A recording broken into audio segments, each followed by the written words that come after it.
میں کسی کی لانگ ڈسٹنس کاؤنسلنگ کرتا ہوں جن کا مسئلہ یہ ہے کہ وہ ضمیر کے قیدی ہیں. ضمیر کے قیدی سمجھتے ہیں آپ؟ Prisoner of conscious.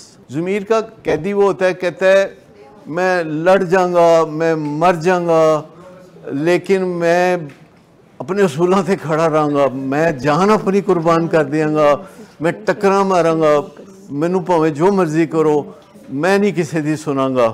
آپ نے ایسے لوگ دیکھے ہیں نا جو کسی نہ کسی طریقے سے ڈیفائنس میں ہوتے ہیں، وہ ایک صحیح چیز پہ سٹینڈ لیتے ہیں، کہتے ہیں ہن مینوں پاویں جنہ مرضی کٹو، میں ایدے تے کھلوتا. ایسی بات ہوتی ہے نا. اب آپ مجھے بتائیے کہ جب آپ کسی کے گھر جاتے ہیں اس کے فادر کی ڈیتھ پہ اور افسوس کرنا چاہتے ہیں تو آپ کیا کہتے ہیں؟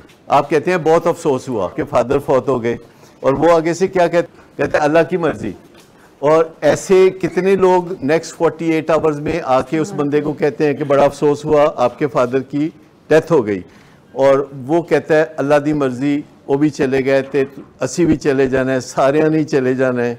ایسی باتیں کرتے ہیں نا. تو جن چیزوں کے بارے میں ہمیں پتہ ہوتا ہے کہ یہ اللہ کی مرضی ہے، تو اس کے بارے میں ہم مان لیتے ہیں نا کہ تگڑائے ڈاڈائے تے او دی مرضی ہے. اگر کوئی زلزلے میں مر جاتا ہے تو ہم کیا کہتے ہیں؟ اللہ دی مرضی. کوئی اعتراض نہیں، کوئی سڑک پہ حادثہ نہیں.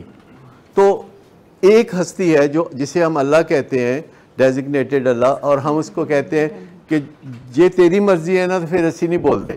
ایک اوپر ہے اللہ، ایک ہے نیچے آپ، تو بیچ میں بھی تو کوئی ہوگا جن کے بارے میں ہمیں کبھی یہ رویہ کرنا پڑتا ہے کہ تہاڈی مرضی. کمپلائنس شو کرنی پڑتی ہے کیونکہ ادروائز ہماری لائف ان مینیجیبل ہو جائے گی.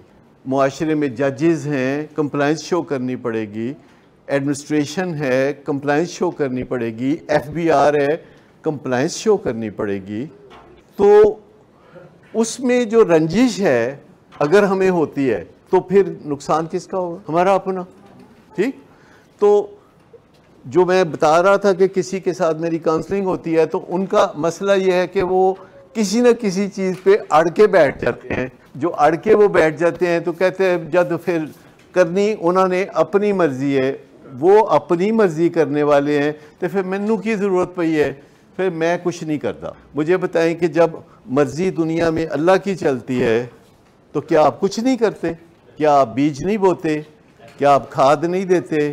کیا آپ پانی نہیں دیتے؟ کیا آپ گوڈی نہیں کرتے؟ کرتے ہیں نا، حالانکہ مرضی تے ہو دی ہے.